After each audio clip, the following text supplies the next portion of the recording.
నమస్తే, welcome to our channel. నేను సిరి. చంద్రబాబు గారి ఇంటి చుట్టూ జగన్ గారి నిఘా టీం ఉంది. ఇది సజ్జల గారికి టాస్క్ అని చెప్పేసి అయితే వార్తలు వస్తున్నాయి. ఇంతకీ ఏంటి, ఎందుకు నిఘా టీం చంద్రబాబు ఇంటి చుట్టూ ఉన్నారు అనేది మనకి వివరించడానికి మనతో పాటు ఉన్నారు ప్రముఖ సీనియర్ జర్నలిస్ట్ జగదేవ్ గారు. నమస్కారం సార్. నమస్తే సార్, ఇప్పుడు చూస్తుంటే అమెరికా పర్యటన నుంచి వెళ్ళి రిటర్న్ అయ్యారు, ఇండియాకి వచ్చారు చంద్రబాబు నాయుడు గారు. కానీ ఇప్పుడు మాత్రం చంద్రబాబు నాయుడు గారి ఇంటి చుట్టూ జగన్ నిఘా టీం ఉన్నట్టు మనకి వార్తలు వస్తున్నాయి. ఇదే సజ్జల గారికి పెద్ద టాస్క్ అన్నట్టు కూడా మనకి వార్తలు వస్తున్నాయి. అసలు తన ఇంటి చుట్టూ అంటే చంద్రబాబు నాయుడు గారి ఇంటి చుట్టూ జగన్ నిఘా టీం ఎందుకు ఉండాల్సి వచ్చింది? ఇది టాస్క్ కాదండి, అంటే టాస్కే. బట్ ఇలాంటి విషయాల్లో సజ్జల గారికి వ్యవహారం ఎక్కువగా ఉంటుంది. ఆయనకే ముఖ్యమంత్రి జగన్మోహన్ రెడ్డి గారు చాలా విషయాలు బాధ్యతగా వ్యవహరిస్తారు, లేదంటే అన్ని కూలంకుషంగా చర్చిస్తారు, తెలుసుకుంటారని ఆయనకే ఇస్తారన్నట్టు కూడా టాక్ ఉంది.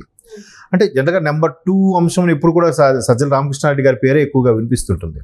అయితే ఇక్కడ సజ్జల గారి పేరు వినిపించడానికి సజ్జల గారికి టాస్క్ ఇచ్చారన్న కారణం ఏంటంటే, ఇప్పుడు కాదు, చంద్రబాబు గారు అరెస్ట్ అయిపోయి ఇంకా ఎన్నికలకి వెళ్తారనుకునే టైంలో కూడా కొంతమంది అధికారులు ఈయన్ని లోపాయకారంగా కలవడము, ఫోన్ చేసి మాట్లాడడము, అంటే అందరి ముందు కలిస్తే తెలుస్తుందని, సార్ ప్రభుత్వ ఒత్తిడి వల్లే మేము అలా ప్రవర్తించాల్సి వచ్చింది, ప్రభుత్వం ఇస్తున్న ప్రెషర్ వల్లే మేము అట్లా కొంచెం పార్షియల్గా ప్రవర్తించాల్సి వచ్చింది, ఇదంతా మనసులో పెట్టుకోవచ్చా, సారీ సార్ అన్నట్టుగా కూడా చాలామంది అపాలజీ చెప్పారు. ఇంకొంతమంది మనం చెప్పినా మనకి ఎక్స్క్యూజ్ చేయలేని చెప్పి డెప్యుటేషన్ మీద వేరే స్టేట్కి వేయించుకోవడం, ఇంకొంతమంది పిఎంఓకి లెటర్లు రాసుకొని వేరే దగ్గర ట్రాన్స్ఫర్లో లేదంటే సిక్ లీవ్ లాంగ్ లీవ్లోకి వెళ్ళిపోవడం చాలామంది జరిగాయి. ఇది ఎప్పుడంటే ఆల్మోస్ట్ జనవరి ఫిబ్రవరి టైంలో. సో ఇప్పుడు కూడా అలాంటివి ఎవరైనా అధికారులు వచ్చి కలుస్తున్నారా? ఇప్పుడు మొన్న కూడా ఇక్కడ రేవంత్ రెడ్డి గారికి ప్రమాణ స్వీకారం చేయకముందే ఇక్కడ రాష్ట్ర బాస్ వచ్చి, పోలీస్ బాస్ ఒక ఆయన వచ్చి పోలకొచ్చి శుభాకాంక్షలు చెప్పారు అన్నట్టుగా కొన్ని వ్యవహారాలు వచ్చాయి. అలాగా కొంతమంది వ్యక్తిగతంగా కూడా వచ్చి కలవచ్చు, వాళ్ళ స్వప్రయోజనాల కోసమో లేదంటే ప్రొఫెషనల్ పరంగానూ వచ్చి కలవచ్చు. కాకపోతే దాన్ని ఎవరెవరు కలుస్తున్నారు ఏంటి అని చూడడం, అంటే దాని మీద కూడా బేరీజ్ వేసుకోవచ్చు కదా. అంటే వీళ్ళు ప్రముఖులు చాలామంది వచ్చి కలుస్తున్నారంటే ఏంటి, సర్వేల్లో ఏమైనా తేడా ఉందా, సర్వేలు కూడా కూటమి అని చెప్తున్నాయా, వైసీపీ అని చెప్తున్నాయా, ఇలాంటివి కూడా బేరీజ్ వేసుకోవచ్చు. రెండోది, ఈ ప్రధానంగా ఈ సీనియర్ అఫీషియల్స్, సివిల్ సర్వెంట్స్ ఎవరైతే ఉన్నారో ఐఏఎస్ ఐపీఎస్లు, వీళ్ళతో కాకుండా ఎవరైతే ఇన్ని రోజులు వైసీపీలో ఉంటూనే అరే ఇక్కడ ఏం చేయలేకపోతున్నారా, టీడీపీలోకి వెళ్ళిపోవాలరా, ఎలక్షన్ అయ్యాక వెళ్దాం లేదా కౌంటింగ్ అయ్యాక వెళ్దాం అనుకునే వాళ్ళు కూడా ఉంటారు కదా. అటువంటి వాళ్ళు ఒక్కసారి వాళ్ళ కాన్ఫిడెన్స్ వచ్చి లేదు మనం టీడీపీ వెళ్ళిపోదాం అనుకునే వాళ్ళు ఎవరైనా వచ్చి కలుస్తున్నారేమో, బడా నేతలు ఎవరైనా కలుస్తున్నారేమో అని ఆ డౌట్ వాళ్ళది. జనరల్గా నిఘా పెట్టుకుంటారు. పైగా ఇవాళ రేపు మీడియా, సోషల్ మీడియా విస్తృతంగా ఉన్న ఈ సమాజంలో ఏవి చేమ చిట్టుకుమన్నా కూడా తెలిసిపోతుంది. అందులోని సెలబ్రిటీస్కి ఇట్లా టఫ్ ఫైట్ ఉన్న పొలిటీషియన్స్ విషయంలో ప్రతి దగ్గర కూడా ఆయన ఓకే. ఇప్పుడు ముఖ్యమంత్రి జగన్మోహన్ రెడ్డి గారే ఉన్నారు, లండన్ ఎక్కడికి వెళ్ళారంటున్నారు, రకరకాల కథనాలు వినిపిస్తున్నాయి, రకరకాల వార్తలు వినిపిస్తున్నాయి. ఆల్రెడీ ఆయన లండన్ వీధుల్లో నడుస్తున్నట్టుగా కొన్ని వీడియోస్ కూడా వచ్చాయి. ఎవరెవరు కలిశారన్నట్టు కొంతమంది ఫొటోస్ పెట్టారు.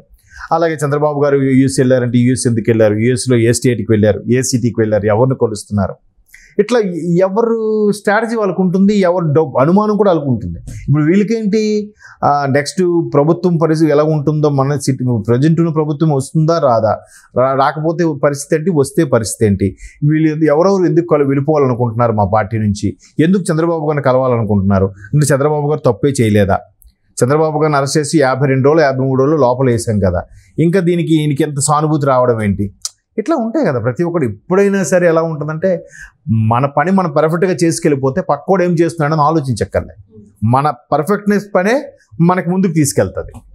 అలా కాకుండా పక్కోడు ఏం చేస్తున్నాడు, వాడు చేస్తాడా, చూడు చేస్తాడు, టాస్క్ పూర్తి చేస్తాడు, అమ్మో వాడు చేస్తాడా, ఎంతసేపు వాడిది చేస్తాడా, వాడు చేస్తాడు చూస్తే మనది ఎప్పుడు పూర్తి చేస్తాం. అంటే ఇక్కడ వార్తలు కూడా ఏంటంటే, చంద్రబాబు నాయుడు గారిని అంటే లోపల జరిగే విషయాలు కూడా తెలుసుకొని మళ్ళీ ఇక్కడ చేరవేయాలి అని చెప్పేసి వాళ్ళకి ఆల్రెడీ ఒక టాస్క్ ఇచ్చారని కూడా వార్తలు వస్తున్నాయి. మరి నిజంగా అలా చేరవేసే అవకాశం ఉందంటారా? మరి ప్రతి దగ్గర కూడా బ్లాక్ షీప్ ఉంటుంది, గుంటనక్క ఉంటుంది. ఇప్పుడు మీకు వివేకం సినిమా చూస్తే గనక వివేకానంద రెడ్డి గారిని హత్య చేశారు అనడానికి అంత సింపుల్గా రాజశేఖర రెడ్డి గారి కుటుంబ సభ్యుల్లో ఒకటే కదా వివేకానంద రెడ్డి గారి సొంత తమ్ముడే కదా. ఆ కుటుంబం వైపు కన్నెత్తి చూడాలంటేనే ఒక్కొక్కడికి ఇది పడుతుందే. అట్లాంటిది వెళ్ళి చంపారని అంటే అందులో ఉండే గుంటనక్కలు లేకపోతే అంత ఈజీగా చంపగలుగుతారా? అది ఎవరనేది ఇక్కడ మనకు తెలియదు. ఇంకా ఆ కోర్టు తీర్పు రావాలి, శిక్ష ఖరారు అవ్వాలి, ఇవన్నీ వేరే విషయం, అది వేరే సబ్జెక్ట్. సో అలాగా ప్రతి దగ్గర కూడా గుంటనక్కలు ఉంటారమ్మా. దానికి తోడు నేను నమ్మేది ఏంటంటే, మీకు సాహో సినిమాలో అనుకుంటా, సాహోలోనో అందులోనూ గుర్తులేదు నాకు, ప్రభాస్కి ఒక నీగ్రో వాడు పొడవుగా ఉంటాడు, విలన్ చెప్పండి చంపడానికి వస్తే 1 CR ఇస్తా అంటాడు, అయినా వస్తుంటాడు. 2 CR అంటాడు, అయినా 5 CR అంటాడే, సరే ఆగిపోతాడు, వీళ్ళని కొట్టాను అంటాడు. అంటే ప్రతి మనిషి ఎక్కడో తెగుతాడు. ఇక్కడ కూడా ప్రతి మనిషి కూడా ఒక వ్యక్తిగత విషయాల పరంగానో, స్వార్థం పరంగానో, లేదంటే వాడి ఆర్థికపరమైన సమస్యల పరంగానో, లేదంటే అటువైపు పార్టీ వాళ్ళు, ప్రతిపక్ష వాళ్ళు, ప్రత్యర్థులు బలంగా ఆయన ప్రెజర్ చేయడం వల్ల, ఏదో ఇంకా ఇతర కారణాల వల్ల వీడు లొంగిపోతాడు. లొంగిపోయినప్పుడు వాడు బ్లాక్ షీప్గా మారుతాడు. సో ఏం చేస్తున్నారు ఏంటి, మెల్లగా సమాచారం చేరవేయడం. ఇప్పుడు ఇక్కడ కూడా అదే జరుగుతుంది కదా. ఎదుటి వాళ్ళు ఏం చేస్తున్నారు, మనం ఎలాగైనా కొట్టాలని చెప్పే కదా ఫోన్ ట్యాపింగ్ వ్యవహారం తెలంగాణకి గత ప్రభుత్వానికి అది ఉచ్చు బిగించుకునే పరిస్థితిలో కనబడుతుంది కదా. రోజుకో వ్యవహారం. ఇప్పుడు ఇవాళ భుజంగరావు గారు, నిన్న రాధాకృష్ణరావు గారు, మొన్న తిరుపతి అన్న, అంతకుముందు ప్రణీతిరావు గారు, ఒక్కొక్కరుగా పోలీస్ బాసులు వాంగ్మూలాలు ఇస్తుంటే దిమ్మ తిరిగే మైండ్ బ్లాంక్ అయ్యే విషయాలన్నీ బయటకు వస్తుంది కదా. సో మీరు అన్నట్టు వాళ్ళు కూడా ఎవరో ఒకరు ఇద్దరు ఉంటారు. చాలా మంది అందరూ జెన్యున్గా ఉంటారు, ఏ పార్టీని నమ్ముకున్నారు. ఒకరో ఇద్దరు అరకొర చాలా రేరు. ఎందుకంటే వాడికి కూడా తెలుసు పొరపాటున నేను ఈ పని చేస్తున్నా అని చెప్పి ఇక్కడ ఉన్న వాళ్ళకి తెలిస్తే వీళ్ళు నన్ను బతకనివ్వరని కూడా తెలుసు వాడికి. అట్లాంటి వాళ్ళు చాలా రేరుగా అవుతుంది. కాకపోతే బయట నుంచి గూఢచారులు కానీ వీళ్ళు తిరుగుతూ ఉంటారు. ఏంటి ఎవరెవరు వస్తున్నాడు ఏంటి, అన్న అయినా ఈరోజు ఫలానా ఒక నియోజకవర్గం వ్యక్తి యొక్క కారు వచ్చి ఆగిందన్న, మరి వాళ్ళు వచ్చారో వాళ్ళ అనుచరులు ఎవరు వచ్చారో తెలియదన్న, ఇట్లా చెప్పడం ఏమో వాడికి ఇంకా టెన్షన్ అనమాట. ఏమో ఇవాళ ఆడొచ్చి కలిసాడా, ఆడు మనోడే కదా, వాళ్ళ బామ్మర్ది మనోడే కదా, వీడెందుకు వచ్చాడు, వచ్చి వాళ్ళ బామ్మర్ది కాకుండా ఇంటి పంపించాడా, ఎందుకు ఆ నిఘా పెట్టడం, ఆ టాస్క్ వల్ల వీళ్ళకే కదా టెన్షను. మీ పని మీరు చక్రంగా చేసుకుని పక్కోడు మీరు డిపెండ్ అవ్వకుండా వెళ్ళిపోతుంటే మీదే మిమ్మల్ని గెలిపిస్తుంది కదా. అలాగే ఎంతసేపు పక్కోడు చూస్తే నీ పని ఎప్పుడు చేస్తావు, చేయలేవు. అఫ్కోర్స్ మన హ్యూమన్ సైకాలజీ ఎంత అనుకోండి, కరెంట్ పోతే ఆ సబ్స్టేషన్కి ఎవడు ఫోన్ చేయడు, ఆ పక్కింట్లో ఉంది, ఆడికి లేదురా, ఓకే మనకి లేదు, అది పరిస్థితి. కాబట్టి జగన్మోహన్ రెడ్డి గారిని ప్రతిసారి కూడా పవన్ కళ్యాణ్ గారిని, చంద్రబాబు గారిని, లోకేష్ గారిని టార్గెట్ చేస్తూ చూస్తున్నారు. కాబట్టి వాళ్ళకి టాస్క్ ఇంకేముంటుంది సామాన్య. ఇప్పుడు వాళ్ళ ప్రభుత్వంలో కూడా చేరిన, గతంలో కూడా చాలా విమర్శలు ఎలా విన్నాం, జగన్మోహన్ రెడ్డి గారి ప్రభుత్వంలో చేరాలి, జగన్మోహన్ రెడ్డి గారి పార్టీలో చేరాలి అంటే ఫస్ట్ టాస్క్ ఏంటి, చంద్రబాబు నాయుడు గారిని తిట్టాలి. అదే first task, first qualification. Chandrababu గారిని తిడతావంటే చెప్పు, ఇమీడియట్గా జాయిన్ అయిపో. అలాగా ఇప్పుడు ఆయన ఏం చేస్తున్నాడు, యూఎస్ఎల్ వచ్చాడు, యూఎస్లో ఏమైనా మంత్రాలు నడిపాడా, యూఎస్ నుంచి ఇక్కడ ఎవరితోనో ఫోన్లో మాట్లాడా, లేదా మోదీతో మాట్లాడుంటాడా, లేదా ఎట్లా, లేదా ఆయనకి ఇప్పుడు మోదీ అక్కడి నుంచి వెళ్ళి వచ్చిన తర్వాత ప్రవాసాంధ్రులు ఎవరైనా వచ్చి కలిశారా, వీళ్ళు ఏమైనా లావాదేవీలు నడుపుతున్నారా, సరే మనకో నెట్వర్క్ ఉంది కదా, వాడు నేను కనుక్కో, ప్రవాసాంధ్రుడు ఎవడో వచ్చాడా, వాడేంటి, ఇదే ఉంటుంది.